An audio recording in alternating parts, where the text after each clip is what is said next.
Hello everyone, welcome to NS engineers अड्डा। और आज हम डिस्कस करने वाले हैं C S C B JE. इस पे हम डिस्कस करने वाले हैं कंस्ट्रक्शन मटेरियल के सिलेबस को। ठीक है। तो कंस्ट्रक्शन मटेरियल का सिलेबस, इससे पहले हमने सर्वे का सिलेबस डिस्कस कर लिया था, क्या इंपॉर्टेंट टॉपिक्स है और उसको किस प्रकार से हमको पढ़ना है। तो हम आगे देखते हैं कंस्ट्रक्शन मटेरियल। इसके अलावा हम इसमें देखेंगे कि बिल्डिंग मटेरियल का जो पढ़ने का जो अप्रोच है वो कैसे होना चाहिए, मैंने क्या फॉलो किया था वो हम देख सकते हैं। ठीक है। तो इसमें जो सबसे पहला टॉपिक है कंस्ट्रक्शन मटेरियल में सबसे पहला टॉपिक आता है ब्रिक। ठीक है। तो ब्रिक, तो जो ब्रिक है, ब्रिक में से एक सवाल तो आता ही है। ब्रिक जो है वो इम्पोर्टेंट टॉपिक है, इसमें से एक या दो सवाल आता है। तो इसमें से जो सबसे ज़्यादा इम्पोर्टेंट होता है वो होता है इसका जो कंस्टिट्यूएंट होता है सिलिका। इसमें कौन कौन से मटेरियल होते हैं? सिलिका, एल्यूमिनियम, लाइम, आयरन और मैग्नीशिया। तो ये जो सलीम है, इसके जो मटेरियल हैं, किन किन चीज जो कॉन्स्टिट्यूएंट होते हैं, जो हम ब्रिक बनाने के लिए जो क्ले यूज़ करते हैं, उस क्ले में क्या क्या चीज़ें होनी चाहिए और क्या चीज़ें होनी चाहिए और कितनी मात्रा में होनी चाहिए, इसकी मात्रा कितनी होनी चाहिए, मतलब कितनी क्वांटिटी होनी चाहिए। और जो भी चीज़ें हैं, जैसे कि सिलिका हो गया, तो सिलिका का कितना मात्रा होगा ये हम देखेंगे। ठीक है। कितना परसेंटेज में देखेंगे, इसका क्या काम होता है, वर्क कि सिलिका के होने से ब्रिक को क्या इम्पार्ट करता है। ठीक है। इसके अलावा देखेंगे कि अगर ये एक्सेस में हो जाता है, अगर हमारा जो सिलिका है वो एक्सेस में हो जाता है, तो उससे ब्रिक को क्या नुकसान होता है। तो वैसे ही एल्यूमिनियम का देख लेंगे, वैसे ही लाइम का देख लेंगे, वैसे ही आयरन का देख लेंगे, वैसे ही मैग्नीशिया का देख लेंगे कि इसमें कितनी मात्रा में पाई जाती है, इसका काम क्या होता है और एक्सेस मात्रा में होने से क्या चीज़ें हो सकती है। तो ब्रिक का जो सबसे इम्पोर्टेंट पार्ट होता है वो होता है इसका जो कॉन्स्टिट्यूएंट होता है, और इस कॉन्स्टिट्यूएंट में कितनी कंटेंट होती है और उस कंटेंट का क्या क्या प्रॉपर्टी होता है। ठीक है। तो ये और इसका प्रॉपर्टी ये बहुत इंपॉर्टेंट होता है, यहाँ से सवाल आते हैं। उसके अलावा जो ब्रिक है, एक एक पोर्शन तो ये हो गया ब्रिक। ठीक है। फिर ब्रिक में फिर उसी में हम देखेंगे, ब्रिक बना लिए, तो जब हम ब्रिक बनाने के लिए जब क्ले का प्रिपरेशन करेंगे, क्ले का प्रिपरेशन करेंगे तो उसका क्या क्या प्रोसेस होता है। एक प्रोसेस जो होता है उसका सबसे पहले क्लीनिंग करेंगे, फिर डिगिंग करेंगे, फिर क्या क्या जो प्रोसेस होता है उसका जो 4 से 5 प्रोसेस होता है, उस प्रोसेस को याद रखेंगे कि उसका जो प्रोसेस होता है वो फर्स्ट कहाँ से होता है और उसका जो लास्ट होता है क्या होता है। तो ये इस टाइप का सवाल भी आजकल आने लगे हैं कि पहला क्या होता है, फिर दूसरा क्या होता है, फिर तीसरा क्या होता है, फिर चौथा क्या होता है और उसका लास्ट में हम क्या करते हैं। ये हो गया क्ले का प्रिपरेशन, यहाँ से भी सवाल आने लगे हैं आजकल। उसके बाद उसके बाद हो गया साइज एंड शेप। उसके अलावा हो गया हमारा साइज एंड शेप। तो जो साइज एंड शेप होता है, साइज एंड शेप होता है वो हमको देखना होता है कि किस शेप का होता है और क्या साइज़ होता है। नॉमिनल साइज़ क्या होता है, उसका स्टैंडर्ड साइज़ क्या होता है, स्टैंडर्ड ब्रिक का क्या होता है।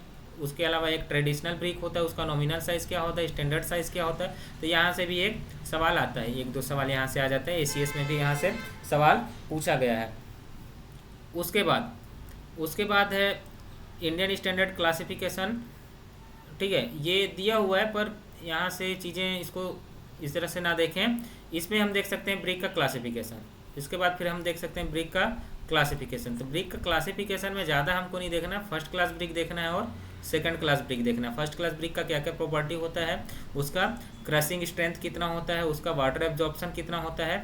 ये 2-3 चीज़ें जो है वो फर्स्ट क्लास ब्रिक या सेकंड क्लास ब्रिक के लिए अलग से पूछा जाता है, या तो फर्स्ट क्लास के लिए बताइए या तो सेकंड क्लास के लिए बताइए, और उसका पहचान कैसे होगा। तो 2-3 जो प्रॉपर्टी होती है, क्रशिंग स्ट्रेंथ कितना होता है, उसका वाटर एब्जॉर्प्शन कितना होता है, ये फर्स्ट क्लास ब्रिक के लिए, सेकंड क्लास ब्रिक के लिए कितना होता है, वो हम को देखना होता है। फिर उसके अलावा दिया हुआ है यहाँ पे टेस्टिंग ऑफ ब्रिक। उसके अलावा यहाँ पे दिया हुआ है टेस्टिंग ऑफ ब्रिक। उसके अलावा दिया हुआ है टेस्टिंग ऑफ ब्रिक। तो ब्रिक के लिए कौन कौन सा टेस्ट किया जाता है, जो 4-5 टेस्ट है। क्रशिंग स्ट्रेंथ टेस्ट होता है, वाटर एब्जॉर्प्शन टेस्ट होता है, फिर उसका हार्डनेस टेस्ट होता है, फिर उसका साउंडनेस टेस्ट होता है।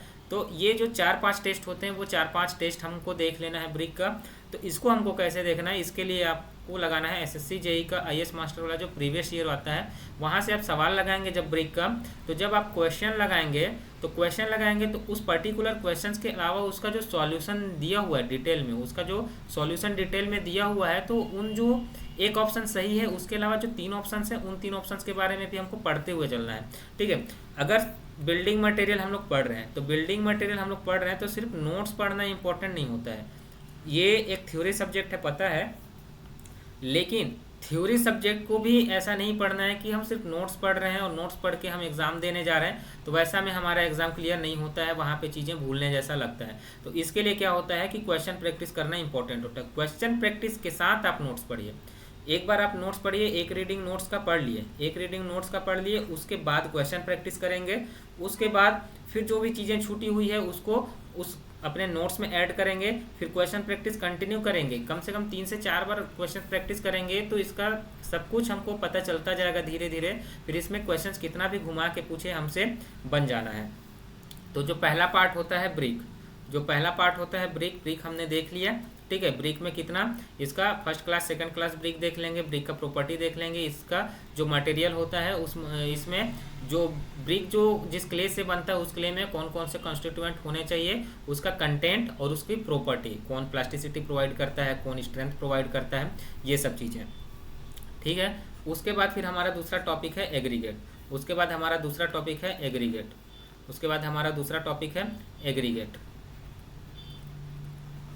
ठीक है, एग्रीगेट। तो एग्रीगेट देखिए, एग्रीगेट के लिए क्या है, ये भी एक बिल्डिंग मटेरियल है। बिल्डिंग मटेरियल के साथ साथ ये रोड कंस्ट्रक्शन में भी यूज़ होता है। तो बिल्डिंग मटेरियल के साथ साथ ये रोड कंस्ट्रक्शन में भी यूज़ होता है। तो रोड कंस्ट्रक्शन भी जो होता है वो 2 प्रकार का होता है, एक फ्लेक्सिबल पेवमेंट होता है और एक होता है हमारा रिजिड पेवमेंट। ठीक है, तो फ्लेक्सिबल पेवमेंट के लिए जो बेस बनाते हैं या फिर हम कोई भी पेवमेंट हो, मतलब कि हमको पेवमेंट बनाना है, तो पेवमेंट डिज़ाइन के लिए जब हम उसके लिए बेस बनाते हैं, सब बेस बनाते हैं, तो उस केस में जो एग्रीगेट का टेस्टिंग होता है, वो सब चीज़ें पूछा जाता है। इसी को हमको बिल्डिंग मटेरियल में भी लिया गया है। तो एग्रीगेट जब हम लोग पढ़ रहे हैं तो एग्रीगेट के लिए हमको क्या क्या पढ़ना है वो हम देख लेते हैं। तो सबसे पहले तो एग्रीगेट के लिए कौन कौन सा टेस्ट होता है वो देख लेना है कि हमारे पास जो भी 4 प्रकार का टेस्ट होता है, एब्रेशन टेस्ट होता है, हार्डनेस टेस्ट होता है, इम्पैक्ट टेस्ट होता है, वाटर एब्जॉर्प्शन टेस्ट होता है। ठीक है, वाटर एब्जॉर्प्शन टेस्ट होता है और एक होता है क्रशिंग टेस्ट। तो ये जो 4-5 प्रकार का टेस्ट है, 4 से 5 प्रकार का टेस्ट है, ये टेस्ट पढ़ लेना है हमको। ठीक है, टेस्ट पढ़ लेना है कि टेस्ट में कितने साइज का हमको एग्रीगेट लेना होता है। ठीक है, और टेस्ट का प्रोसेस क्या होता है, टेस्ट के लिए कौन कौन से इक्विपमेंट लगते हैं और उसका प्रोसेस। ठीक है, तो ये भी क्वेश्चन प्रैक्टिस के थ्रू हमको देखना है, उसका थ्योरी पढ़ना है, थ्योरी के साथ साथ इसका क्वेश्चन प्रैक्टिस करना है, क्वेश्चन प्रैक्टिस के साथ साथ हमको चीज़ों को याद करते हुए चलना है। तो एग्रीगेट से अगर सवाल आएगा तो मोस्ट चांसेस होता है कि वहाँ पे टेस्ट से सवाल आए। उसके बाद जब हम टेस्ट करते हैं तो इसका कुछ और प्रॉपर्टी होता है। जो हमारा एग्रीगेट है, एग्रीगेट का कुछ प्रॉपर्टीज बिल्डिंग मटेरियल या फिर पेवमेंट डिजाइन के लिए हमको देखना होता है। जैसे कि उसके लिए हमको देखना है फ्लैकीनेस इंडेक्स कितना होता है, उसका इलोंगेशन क्या होता है, इलोंगेशन कितना लेते हैं।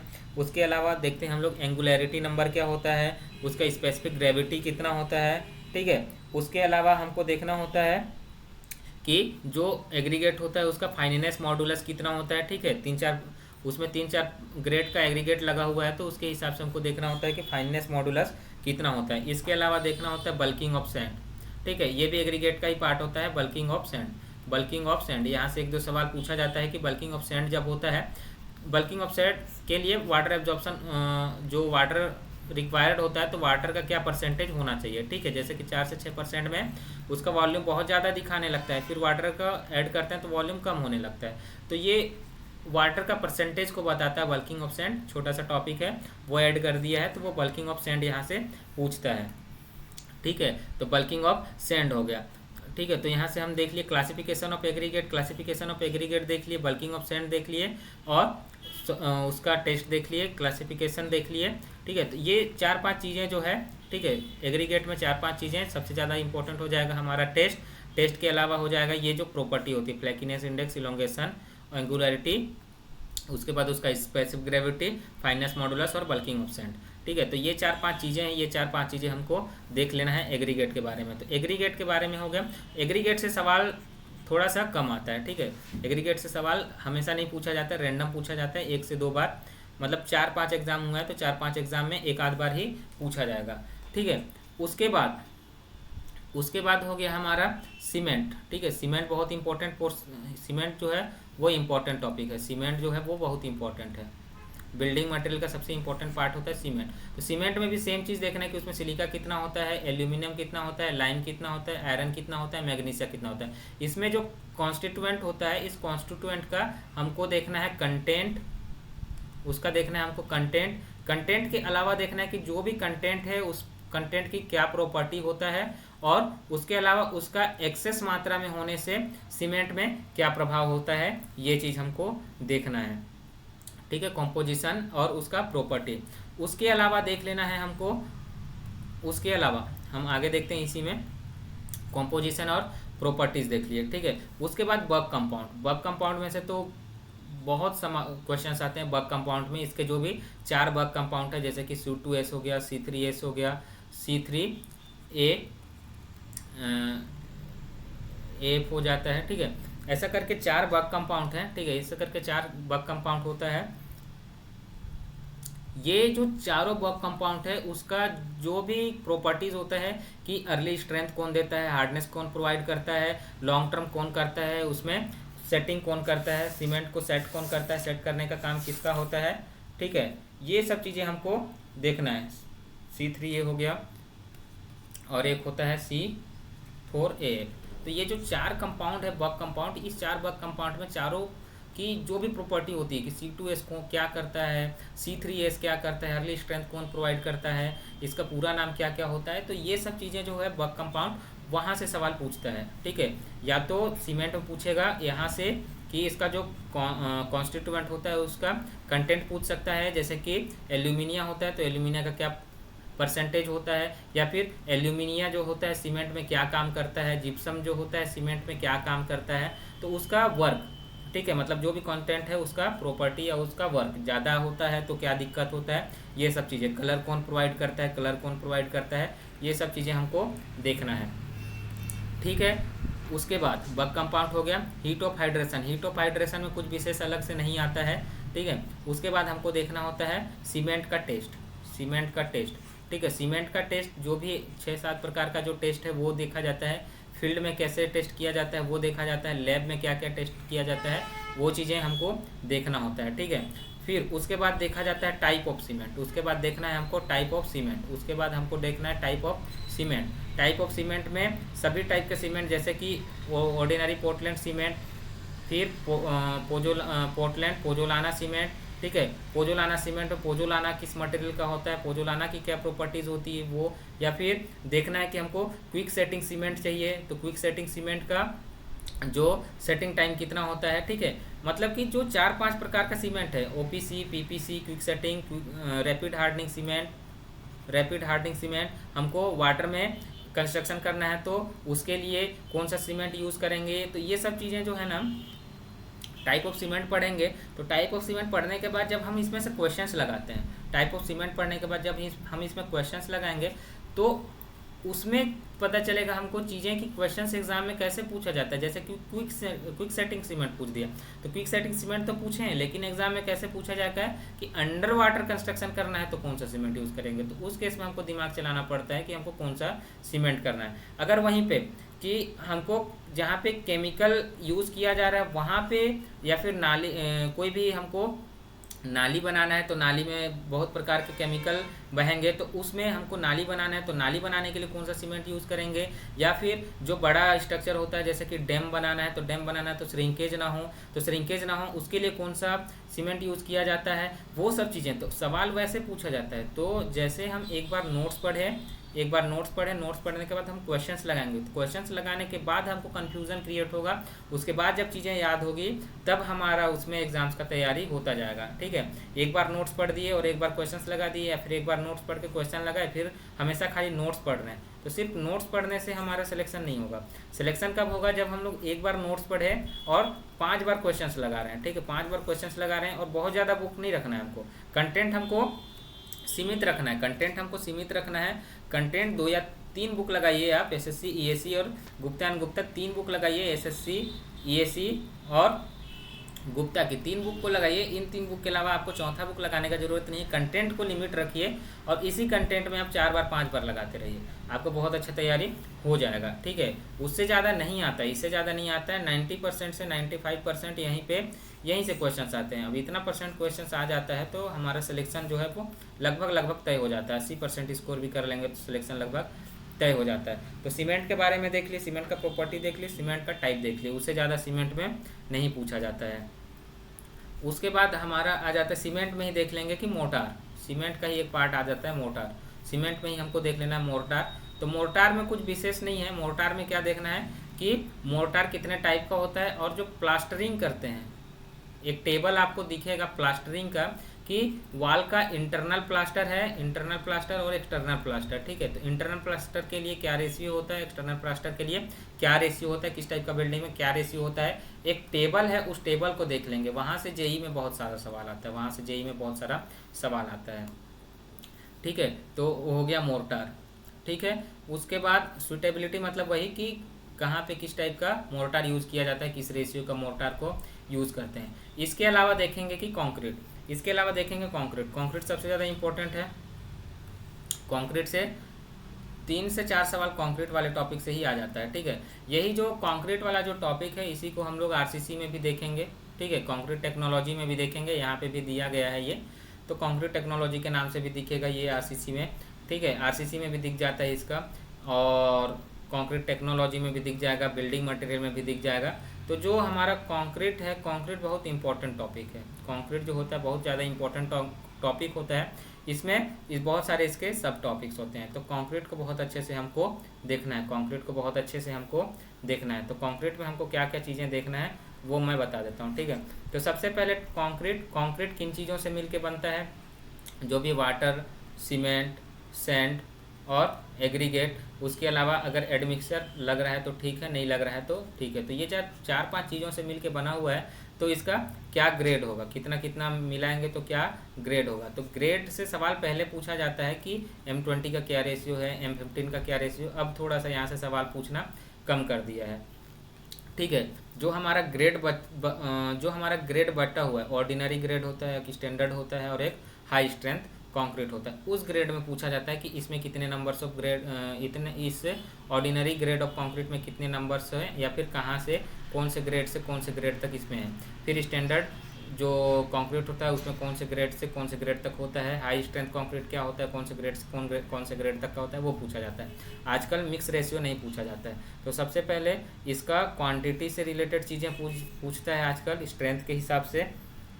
उसके बाद फिर कंक्रीट जब हम बना रहे हैं, तो कंक्रीट बना रहे हैं तो इसमें वाटर सीमेंट रेशियो बहुत इंपॉर्टेंट टॉपिक होता है। वाटर सीमेंट रेशियो पूछा जाता है कि कितना वाटर सीमेंट रेशियो होना चाहिए कौन से ग्रेड के कंक्रीट में। अगर M20 बना रहे हैं तो आरसीसी के बना रहे हैं, तो आरसीसी के लिए हम कंक्रीट बना रहे हैं तो कौन सा रेशियो, वाटर सीमेंट रेशियो कितना होना चाहिए M20 ग्रेड के लिए। या फिर पीसीसी बना रहे हैं, प्लेन सीमेंट कंक्रीट बना रहे हैं, तो M20 ग्रेड के लिए कितना वाटर सीमेंट रेशियो होना चाहिए। तो ये एक पूछा जाता है वाटर सीमेंट रेशियो। उसके बाद कंक्रीट का प्रॉपर्टी होता है, कंक्रीट का एक प्रॉपर्टी होता है वर्केबिलिटी। ठीक है, कंक्रीट का एक प्रॉपर्टी होता है वर्केबिलिटी। तो कंक्रीट का वर्केबिलिटी से रिलेटेड 3-4 टेस्ट है, जैसे कि वीबी टेस्ट हो गया, उसका स्लम टेस्ट हो गया। ठीक है, तो ये जो 2-3 टेस्ट हो गया, ये टेस्ट पूछा जाता है कि स्लम टेस्ट हम करते हैं, तो स्लम टेस्ट करते हैं तो जो कोन होता है, कोन का हाइट क्या होता है, इसमें कितने लेयर में भरा जाता है, इसमें टैंपिंग रॉड यूज़ करते हैं तो कितना बार उसको टैंप किया जाता है, जो कि WRD-JEE में भी पूछा गया था। WRD-JEE में भी पूछा गया था इसका साइज़। ठीक है, तो इसका एक इंपॉर्टेंट टॉपिक होता है वर्केबिलिटी। वर्केबिलिटी से सवाल पूछा जाता है। फिर कंक्रीट में मिक्स करते हैं एडमिक्सचर, कंक्रीट में मिक्स करते हैं एडमिक्सचर। तो 2-3 एडमिक्सचर याद करिएगा, 2 से 3 एडमिक्सचर याद करिएगा कि क्विक सेटिंग से बचाने के लिए, उसका सेटिंग टाइम बढ़ाने के लिए कौन सा एडमिक्सचर यूज़ किया जाता है।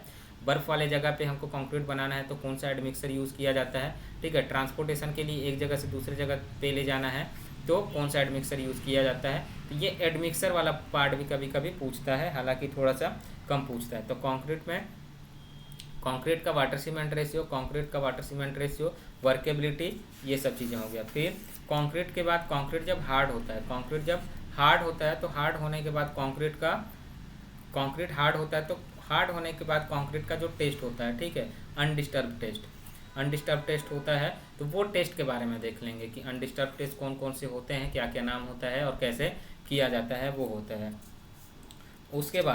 उसके बाद जब हम कंक्रीट बना रहे हैं, उसके बाद मतलब कि बेसिकली जो है ना कंक्रीट के लिए IS कोड 456 जो है वो भी देख लेना है कि कंक्रीट के लिए जो वाटर यूज़ करेंगे तो उस वाटर में क्या क्या इम्प्योरिटीज़ होनी चाहिए और उसमें सल्फेट कितना होना चाहिए, उस पर ऑर्गेनिक कितना होना चाहिए, इनऑर्गेनिक कितना होना चाहिए, सस्पेंडेड मैटर कितना होना चाहिए, ठीक है। टेस्ट देख लिए, उसके बाद टेस्ट देख लिए, तो इतना चीज़ें इसमें हमको देखना। उसके अलावा और क्या दिया हुआ है, उसके अलावा और दिया हुआ कंक्रीट का कॉम्पोजिशन देख लिए कि क्या क्या होता है, देख लिए।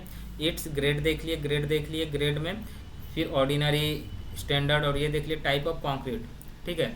टाइप ऑफ कंक्रीट हमको देखना है। टाइप ऑफ कंक्रीट में विशेष प्रकार वही ग्रेड वगैरह आ जाता है, ज़्यादा चीज़ है नहीं, ठीक है।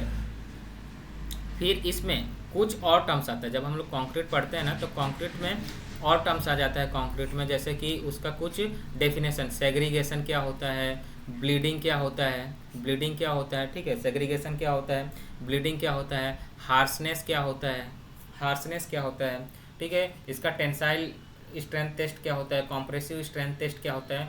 तो ये जो होता है कंक्रीट में इसमें कम दिया है, लेकिन कंक्रीट टेक्नोलॉजी से रिलेटेड चीज़ें बहुत सारा पूछा जाता है। सिलेबस में कोई सब्जेक्ट है तो उस सब्जेक्ट में कोई टॉपिक है तो उस पर्टिकुलर टॉपिक को देख के क्वेश्चन पेपर नहीं बनता है। उसमें से रिलेटेड जो भी चीज़ें हैं वो किसी पर्टिकुलर बुक को उठाया जाता है, जैसे कि गुप्ता एंड गुप्ता किसी ने उठा लिया, जो भी क्वेश्चन पेपर बना रहे हैं तो गुप्ता एंड गुप्ता में कंक्रीट वाला चैप्टर खोला और कंक्रीट वाला चैप्टर खोलने के बाद उसमें जो भी सवाल दिखेगा वो उनको जो भी अच्छा लगेगा वो डाल देंगे। ये नहीं देखेंगे उसके बाद कि उसमें हार्सनेस वाला चीज़ दिया हुआ है कि नहीं, सेग्रीगेशन वाला चीज़ दिया हुआ है कि नहीं, वो सब चीज़ें कॉमन चीज़ें हैं, वो चीज़ें वो दे देते हैं, ठीक है। तो इतना सब चीज़ें हैं। तो ये जो होता है हमारा कंस्ट्रक्शन मटेरियल वाला चीज़ हो गया। उसके अलावा मैं बता देता हूँ कि हमको तैयारी कैसे करना है। मैं बता देता हूँ कि हमको तैयारी कैसे करना है CSE BJE के लिए, या तो इसके लिए एक अलग से मैं वीडियो बना दूंगा कि कैसे तैयारी करना है, ठीक है। ज़्यादा लंबा हो जाएगा वैसे में, कैसे तैयारी करना है, ठीक है। उसके लिए 45 डेज़ का क्या प्लान होगा, 60 डेज़ का क्या प्लान होगा, ठीक है। तो इस डेज़ में हमको कैसे तैयारी करना है उसके लिए मैं हो सकता है तो एक वीडियो मैं बता दूंगा, ठीक है। उसके अलावा हमने देख लिया सर्वे, इंपॉर्टेंट टॉपिक्स क्या पढ़ना है क्या नहीं पढ़ना है। उसके अलावा देख लिया बिल्डिंग मटेरियल। तो बिल्डिंग मटेरियल इंपॉर्टेंट टॉपिक हो जाता है फॉर JEE के पर्पज़ से। इसमें से 10 से 15 सवाल हमको दिख सकता है, ठीक है।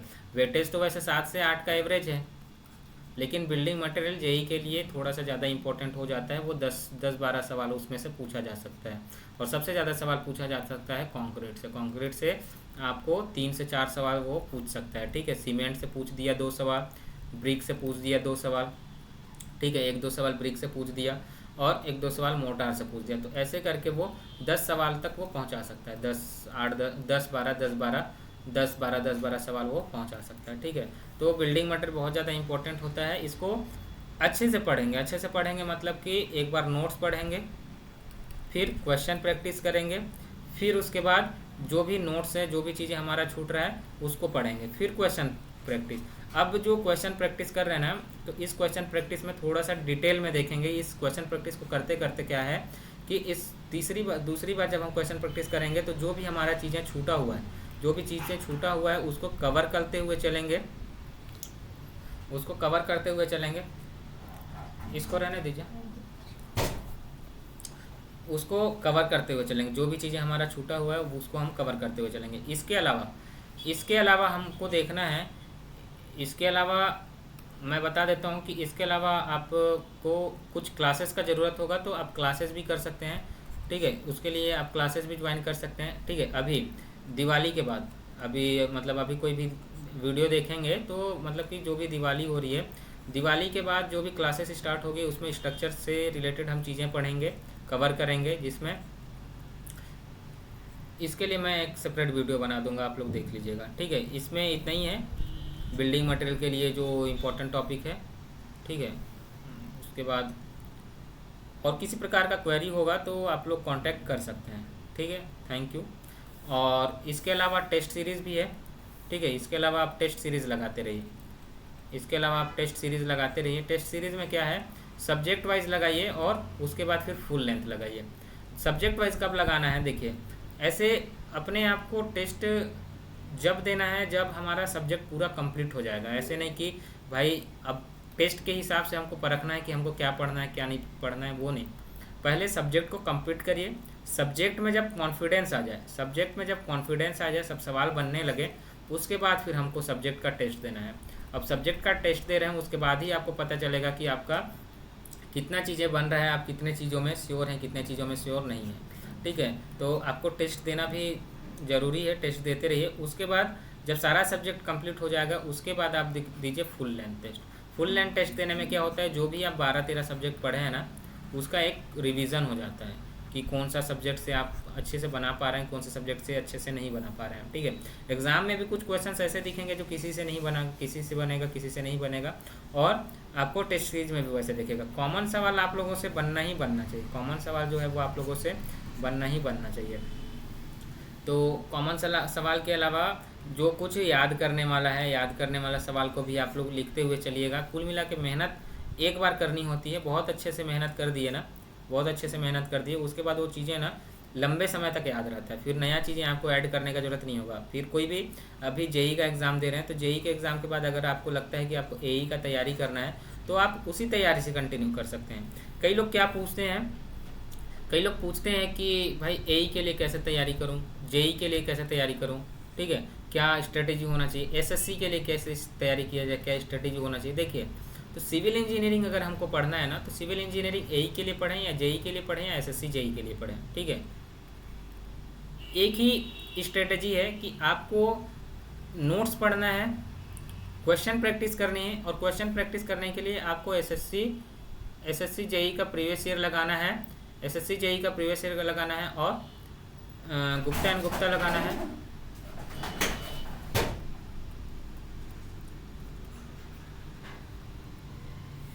ठीक है, थैंक यू। अब क्लास ऑफ करते हैं।